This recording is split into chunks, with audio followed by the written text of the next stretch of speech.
Bonjour et bienvenue. Je suis Alban Mas, coach carrière, et mon objectif, c'est d'aider 100 000 personnes à trouver leur voie. Pour remplir cette mission, j'ai cofondé la Carte des Talents. Nous proposons des accompagnements en recherche d'emploi, en bilan de compétences. Nous créons des outils comme le test Carte des Talents et nous animons tous les 15 jours une libre antenne dont voici la rediffusion. Je vous souhaite une très bonne écoute.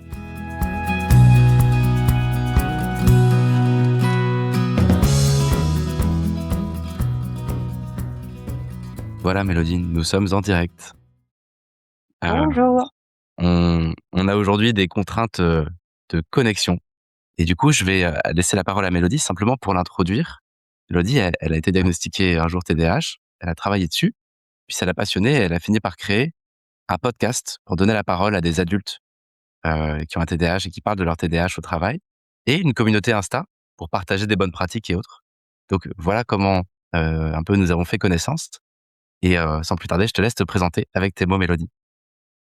Ça marche, merci Alban. Écoutez, bonjour à tous, merci d'être là en ce 1er janvier. Je vous souhaite déjà une belle année. Merci Alban de m'avoir invité, de me faire confiance sur ce sujet qui est hyper enrichissant, hyper passionnant, qui est le TDAH et les TD dans la globalité. Donc moi, j'ai 42 ans, j'ai été diagnostiquée effectivement il y a cet été, donc c'est très, très récent. Et en fait, je suis encore dans ce post-diagnostic où je fais un petit peu le bilan de ma vie. Je reprends depuis le début et je lis ma vie différemment avec ce prisme-là. Et j'ai eu envie, voilà, comme il a dit, de donner la parole à d'autres. Et c'est un enjeu très fort d'avoir voilà, un handicap invisible quand on travaille. Et je suis contente d'aborder ce sujet-là avec toi. Eh ben, merci. On va se mettre au travail tout de suite. Et vous êtes assez nombreux, assez nombreuses à nous avoir rejoints. Vous êtes pas mal en direct. Merci pour tous vos petits messages. Je te propose de commencer par définir rapidement qu'est-ce que ça veut dire un TDAH. Je pense qu'il n'y a pas grand monde ici qui ignore ce que c'est, mais j'aimerais que tu le fasses avec tes mots avant qu'on puisse aller voir qu'est-ce que ça change au travail. C'est un peu une double question. Ça marche. Pour être assez pragmatique, c'est tout simplement un dérèglement dans la chimie du cerveau lié à la dopamine. Donc, c'est une difficulté d'absorption par le cerveau de la dopamine, soit une sous-production, soit une utilisation qui est mal faite. Clairement, c'est ça. Chimiquement, c'est neurologique et c'est de naissance. Heu, on vit avec, on s'adapte si on le sait ou si on le sait pas, et ça a beaucoup de conséquences sur le fonctionnement, et c'est crucial dans le monde du travail justement. Ça va être difficile pour nous de rester concentrés sur des tâches longues. Ça va être difficile de planifier, d'organiser son travail, de tenir des objectifs sur le long terme et d'être capable d'attendre une «récompense» entre guillemets très longue à venir. On a du mal aussi à contrôler nos émotions. On peut être impulsif, hyperactif, physiquement, mais aussi intellectuellement, et tout ça, ce qui est très important de comprendre, c'est que chaque personne va vivre et exprimer ses symptômes différemment. Donc c'est là toute la subtilité du TDAH, aussi adulte et dans le monde du travail, c'est qu'il n'y a pas une seule personne adulte avec un TDAH qui sera la même, qui fonctionnera de la même façon, qui réagira de la même façon et qui aura le même profil de collègue ou de manager, voilà, au sein d'une équipe. Si je Ok, peux le dire comme ça. ok. De manière Et simple donc, et pragmatique, c'est ça. et donc très concrètement, quand on parle de carrière, on parle plutôt d'adultes, nous, on parle de carrière. Est-ce que tu peux développer ce que ça vient changer sur ce que tu vois toi, ce que tu observes, ce que tu as vécu aussi? Qu'est-ce que ça vient changer au boulot, tout ça?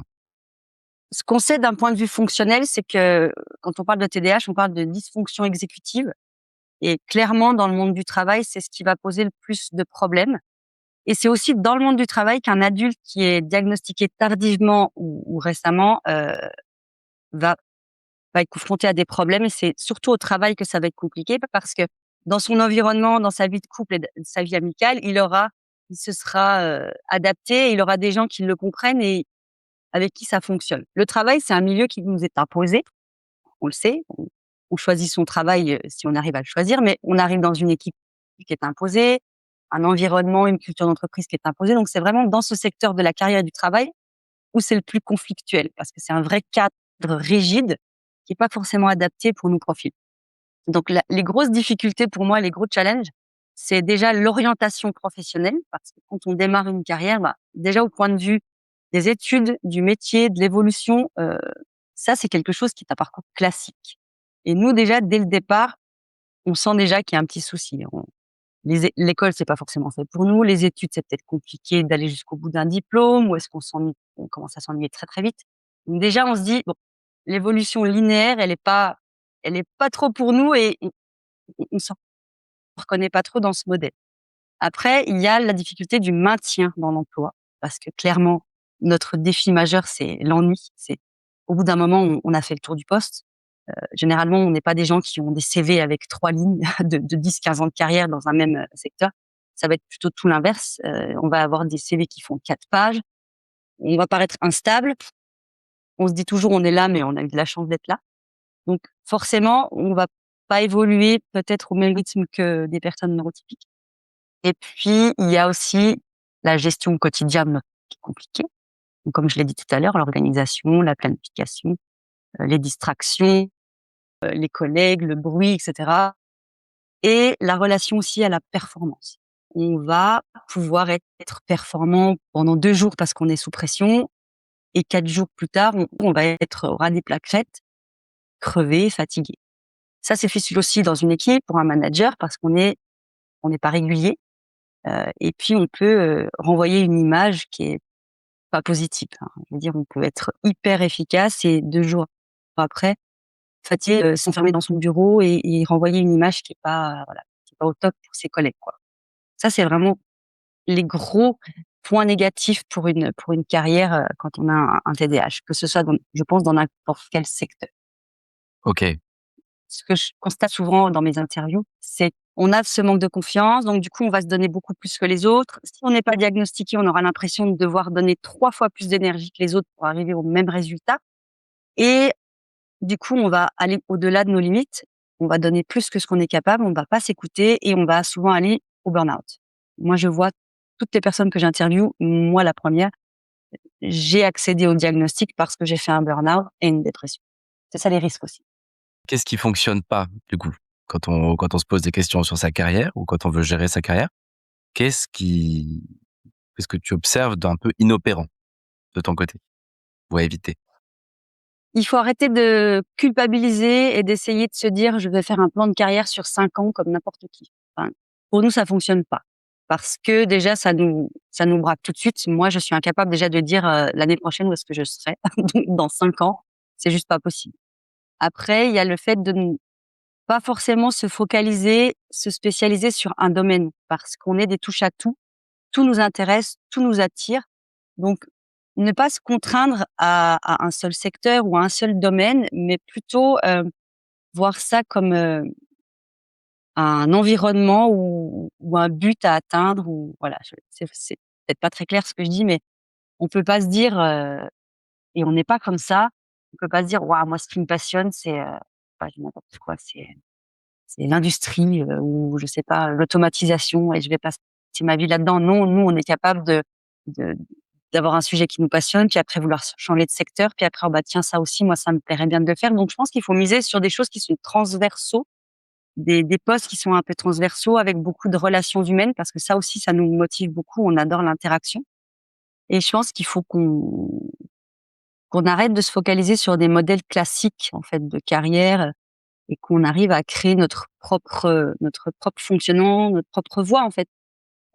Le soi patient, ça marche pas, c'est pas réseauter, pour trouver des jobs et tout ça, c'est pas trop notre truc parce que nous, on sait pas faire, en fait. Puis en plus, au bout d'un moment, bah, on s'éparpille ou on oublie de rappeler les gens, enfin bon. C'est Je pense que c'est ça le plus compliqué, c'est la montée en compétence, elle est pas possible non plus pour nous parce que, bon, comme je disais tout à l'heure, on va pas attendre que le supérieur nous propose une évolution où on va être frustré bien avant que ça n'arrive. On va changer de poste ou on va s'en aller. Donc, faut vraiment qu'on fasse un peu le deuil d'une carrière classique. Ça vraiment, c'est important de se le dire et de ne pas le culpabiliser. C'est OK et ça ne fonctionne pas pour nous.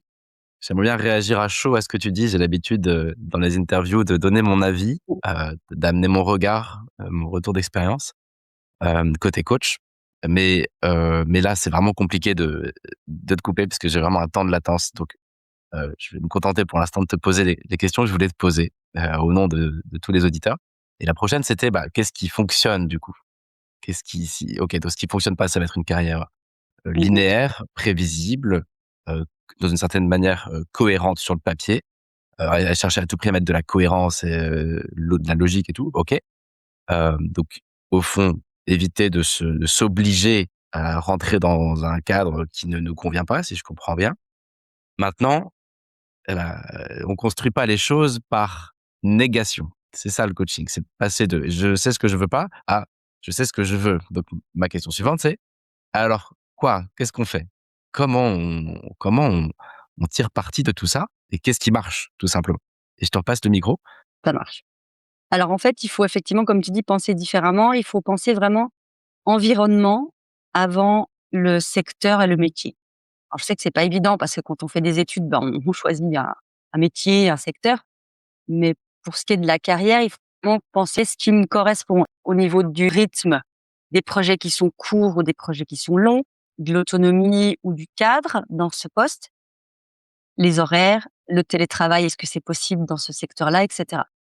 En avant, par exemple, un adulte avec un TDAH, il a énormément de créativité. Il faut qu'il trouve des métiers créatifs, innovants, là où il a quand même une certaine latitude de travail, où il peut mener à bien des projets précis avec un mode hyper focus comme on connaît. On peut rester 3-4 jours sur un truc mais et abattre un boulot de une semaine. Et un milieu qui est heu heu, motivant avec des urgences, il y a de l'adrénaline et cetera, donc travailler comme ambulancier ou chez les pompiers ou gérer des crises dans l'événementiel. Donc tout ça, ça peut être aussi des justement où vous crisper et vous mettre en retrait. Donc ça, c'est aussi important que vous sachiez comment vous fonctionnez. Après, il faut aussi miser sur on va dire sur des carrières, avec des steps plus courts, avec des objectifs qui soient plus courts, par exemple sur 3 à 6 mois. Comme ça, vous mettez une deadline qui est plus courte. Ça vous permet de rester challengé, de rester motivé. Et puis après, ben, il y a forcément la partie, juridique et c'est important, de connaître vos droits aussi et vos obligations, mais aussi celles de vos futurs employeurs pour le maintien dans l'emploi, donc c'est important aussi que vous sachiez ça. Et après, bien sûr, il y a les bilans de compétences.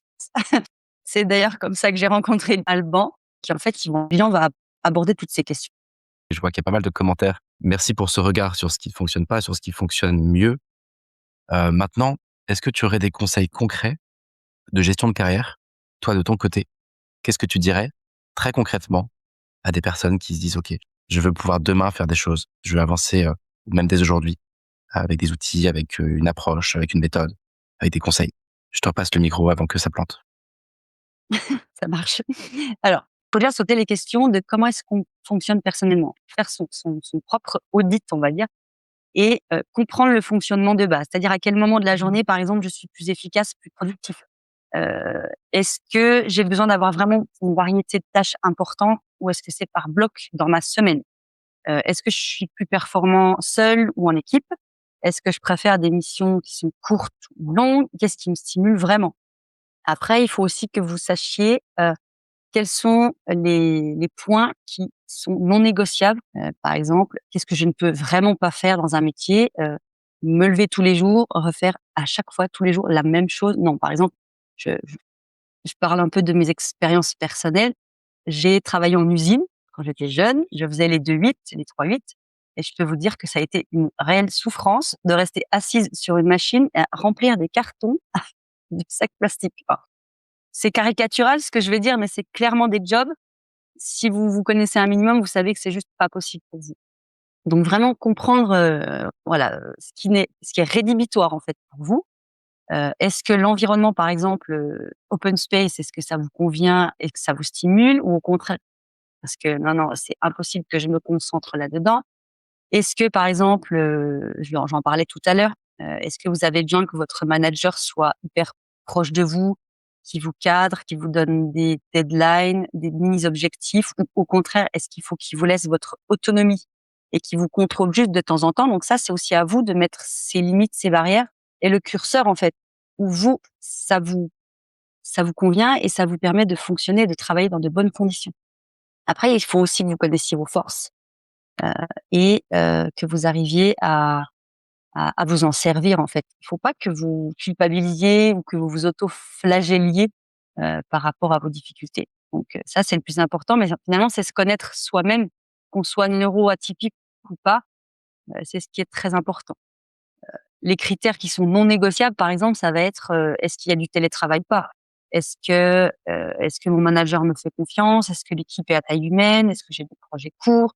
Est-ce que c'est un secteur qui me passionne un minimum quand même? Parce qu'il faut quand même que, voilà, que vous ayez plaisir à faire ce que vous faites. Et puis, après, dernier conseil, ça sera le CV aussi. C'est important parce que si vous êtes en mode recherche de travail, on le disait tout à l'heure, notre CV, il va forcément être assez atypique. Donc c'est à vous vraiment de mettre ça en avant, d'en faire une force et d'essayer d'éviter les réponses un peu, qui vont inquiéter en fait le recruteur, tout de suite, quoi. Même si je sais qu'il y a une question qui est arrivée tout à l'heure et qui disait, «Je suis DRH, comment est-ce que je peux repérer dans un CV, une personne qui a un TDAH?» Moi, la question que j'ai envie de poser, c'est pourquoi vous avez envie de le repérer? Est-ce que c'est que vous voulez pas l'embaucher ou est-ce que c'est l'aider, dans l'intégration? C'est déjà la première question et voilà. Donc ça, c'est un des conseils, faire vraiment préparer votre CV et vous dire que votre CV atypique, de toute façon, il va questionner. Donc trouver les réponses et en fait, l'idée, c'est d'amener les solutions, avoir un coup d'avance, on va dire. Je vais prendre un peu le relais, Mélodie, heu, en attendant, en espérant que ça ne coupe pas trop. Hem, Moi, ce que j'observe, c'est que chaque personne neuroatypique a une neuroatypie différente et a une façon différente de le vivre et a des, on va dire, des difficultés différentes dans sa façon de le vivre. Donc, on pourrait considérer, si on se place, dans une introspection, que nous avons des «défauts» entre guillemets qui diffèrent les uns des autres. Parce qu'en général, on se concentre plutôt sur le défaut qui va avec. Se dire: «Bah, je suis désorganisé, je suis émotif, je suis, ci ou ça». On oublie 2 choses. On oublie que un job idéal n'est pas un métier, ni un secteur, mais qu'un job idéal, c'est de se débrouiller pour être payé à être soi-même sur plusieurs facteurs. Et donc être payé à être soi-même, ça veut dire de comprendre, au fond aussi, nos défauts qui sont aussi des qualités parce que chaque défaut est une balance d'une qualité. Donc, une première approche que j'aime utiliser avec des clients qui sont neuroatypiques et notamment avec un TDAH, c'est de dire: «Mais qu'est-ce qui te gêne?» Donc on voit le défaut et ce défaut-là, c'est la qualité de quoi? Et tu trouves toujours. Si tu, n'es pas organisé, bah, c'est que tu es très bon dans l'instant, très doué pour gérer les choses à instant T, et cetera. Je vais pas tout développer ici, mais c'est de se dire: «Je vais lister le top 3 de ce qui me saoule et je vais essayer de, du coup, de trouver la balance en face pour dire: "Ces 3 choses-là qui me saoulent, mais ce sont 3 paramètres aussi sur lesquels je suis bien meilleur que les autres dans l'inverse de ces paramètres"». Créativité, instantanéité, peut-être, partage d'émotions, et cetera. Ça m'étonnerait pas qu'il y ait beaucoup de grands artistes qui aient un TDAH, par exemple. Donc voilà, ça c'est une première approche et la deuxième, je sais pas si ça sera utile, je sais pas, Mélodie, si tu valides ça, mais c'est vraiment pour moi aussi de découper les choses en petites, en petits morceaux, quoi. On mange pas un mammouth, en un coup, on le découpe en steak entre guillemets, quoi. Bah, c'est de faire de travailler par à-coups puisque la stabilité n'est pas là. Ce sera des à-coups, mais par à-coups utiles, de se dire: «Bah, voilà, j'ai de l'énergie et je sais sur quoi je dois la mettre. Je vais faire un petit pas sur ça, quoi». Bref, voilà, c'est d'accepter de fonctionner par à-coups, mais avec quand même une idée claire de qui on est, de quoi on a besoin, ce que tu disais, d'être un peu radical là-dessus, avec une vision de là où on va maintenant, c'est pas grave si ça change demain, et de surfer la vague quand elle est là, puis d'accepter que ça retombe et qu'après il faut attendre qu'elle revienne la vague. Voilà, c'est ce que je vous propose comme réflexion. Non, c'est ça, de toute Hem, façon, la difficulté, c'est on est de toute façon dans l'emploi où on est là maintenant, il faut faire avec ce qu'on a, là où on est et là où on veut aller. C'est exactement ce que tu disais. Donc forcément, il faut structurer le poste où vous êtes de manière à ce que ça vous corresponde mieux. Si vous n'avez pas la possibilité, par exemple, de changer de travail ou parce que financièrement c'est pas possible, moi j'avais vu une question passer, je viens d'être diagnostiquée, j'ai 3 enfants, je suis maman solo, je peux pas démissionner parce que le poste me saoule, quoi. Donc clairement, qu'est-ce que je fais concrètement pour que ça aille mieux? Effectivement, il faut essayer de structurer votre poste de manière à ce que ça aille mieux et souvent ça va venir par des aménagements, comme on disait. Il faut essayer de négocier un peu de télétravail, il faut demander des casques anti-bruit, il faut proposer de découper son travail, de manière un petit peu plus, comme tu disais, découper le mammouth. Mais il faut aussi, apprendre à son manager à nous manager. Parce que c'est pas forcément évident, de manager des profils, neuroatypiques, justement. Ça, je pense qu'on y viendra tout à l'heure, mais voilà, c'est important, voilà, de comprendre que nous, on est en difficulté, mais je pense que les équipes, les collègues, les managers le sont aussi parce qu'ils sont un petit peu perdus. Donc c'est important que tout le monde fasse un pas vers l'autre, pour, que chacun se comprenne mieux, finalement. On va bientôt passer à toutes les questions qui ont été, posées et puis, Mmh. à celles que vous avez écrites dans le chat. Avant ça, peut-être, quel défi tu aurais envie de donner aux personnes avec qui nous sommes maintenant et puis aux personnes qui écouteront après, hem, pour faire un pas de plus dans leur carrière et qui ont un TDAH ou qui accompagnent des gens qui ont un TDAH? Quel Mmh. défi on pourrait donner aux auditeurs? Alors, j'aurais un défi à vous donner, effectivement. Ce que je vous propose de faire, c'est de prendre le temps sur une semaine, sur votre poste actuel, de faire un petit bilan de l'environnement dans lequel vous travaillez, vos moments bons dans ce que vous faites, où vous voyez pas le temps passer, où la thématique ou le sujet vous intéresse et voilà, que vous êtes dans ce moment de flow. Et quelle est la tâche? Quel est l'environnement? Quelle est l'heure, par exemple, de la journée? Est-ce que vous le faites avec un collègue ou pas? Qui vous a donné l'ordre de le faire ou quelle manière on vous a dit de le faire? C'est très important. Et à l'inverse, c'est faire la liste sur le moment de galère. Donc vraiment, à quel moment vous avez décroché complètement, à quel moment vous avez procrastiné ce qu'on vous a demandé de faire, qu'est-ce qui a rendu vraiment la tâche difficile? Qu'est-ce qui vous a bloqué vraiment? Est-ce que c'est parce que vous ne saviez pas, prioriser la chose que vous deviez faire? Est-ce que c'est parce que vous êtes interrompu sans arrêt? Est-ce que c'est parce que c'est trop, répétitif? Voilà, ça, c'est important que vous déceliez tout ça, que vous vous auto-analysiez. Et le dernier point, ce serait les patterns, on appelle ça, votre profil TDAH au travail.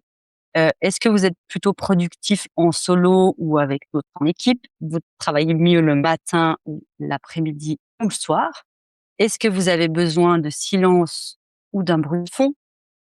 Voilà, vous voyez, vous pouvez aller chercher encore d'autres choses, plus précisément. Si vous avez des marqueurs qui vous définissent vraiment très, très bien, ça, c'est important que vous en soyez conscient. Et puis, bah, à la fin de la semaine, vous faites, une cartographie, en fait, des de vos forces, de vos faiblesses et vous allez voir se définir, en fait, votre rythme individuel de travail et votre fonctionnement. Donc ça peut vous aider déjà, vous, à mieux vous comprendre, mais aussi aider votre manager et vos collègues à travailler avec vous. Voilà, si je peux vous donner ce challenge-là. Merci. Et puis n'hésitez pas, bah, après C'est à partager avec nous, voilà, ce que vous aurez fait. une fois de plus des conditions d'enregistrement vraiment compliquées. Alors on va s'arrêter là sur la partie théorique, mais il y avait beaucoup de questions qui ont été posées en amont. Il y en a encore là qui tombent dans le fil de commentaires, donc n'hésitez pas à les poser à l'écrit. Mélodie, je vais te proposer de faire un ping-pong en allant chercher une question dans celle que nous avons reçue en amont, puis une qui est dans le fil, puis une dans ce qu'on a reçu en amont, puis une qui est dans le fil. Et moi, je ne prendrai la parole que quand tu me la donneras, j'ai envie de dire, si c'est OK pour toi, pour éviter trop d'interférences. On va inverser un peu les rôles. Ça marche.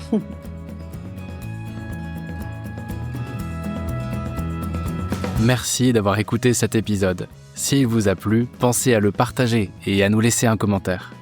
Pour poursuivre la discussion, rendez-vous sur albonmas.com et sur lacartedestalents.com pour accéder à notre plateforme de ressources. À très bientôt et d'ici là, prenez soin de votre carrière.